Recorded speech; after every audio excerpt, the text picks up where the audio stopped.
Good afternoon. I'm Dr. Chrissy Walk reporting for Earth Sky Live from Kennedy Space Center, where NASA and SpaceX have officially declared the Crew-11 mission go for launch. Liftoff is scheduled from Launch Complex 39A aboard the Falcon 9 Block 5 rocket carrying the Crew Dragon Endeavour. Commander ZENA CARDMAN making her first trip to space. Pilot Mike FINCKE on his fourth mission. Mission specialist and JAXA astronaut KIMIYA returning to the ISS for a second time after more than a decade away.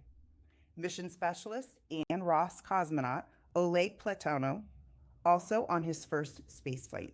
Crew-11 embarks on a long-duration stay aboard the ISS with a planned mission length of approximately 180 days, supporting scientific research, technology demonstrations, and maintenance tasks. Once aboard, the crew will lead investigations designed to support future Artemis missions and deep space exploration, while also benefiting Earth-based research. Research include space-based stem cell manufacturing, where astronauts will verify if it's possible to generate up to more than 1,000 stem cells in microgravity, potentially producing higher quality cells for regenerative medicine. They will also be cultivating synthetic liver constructs in orbit to explore novel biomanufacturing methods. They will also be deploying the Red Hat Device Edge platform to enable near real-time data analysis. And lastly, this one's my favorite, vision safeguarding research.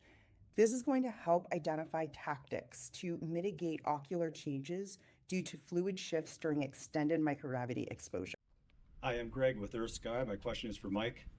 From your experience in space, what has been the most significant negative effect that your body has undergone? I think I lost some hair over the years. Maybe it was space, who knows? I'm going to answer your question a little differently than maybe the way it was asked.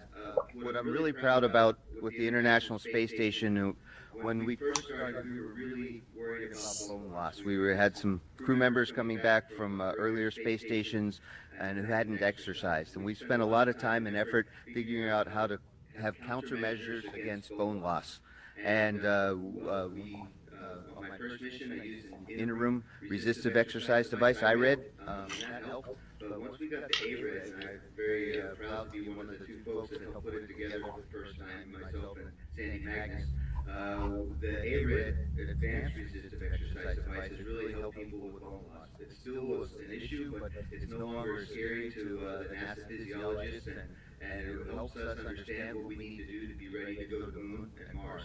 So I'm very proud of ARED. I got because I was one of the first guys to ever use it, and I'm proud of what we've been able to learn about humans living in space, because we are going out to the moon and we are going to Mars, and we know what we're doing. These investigations are not just test runs.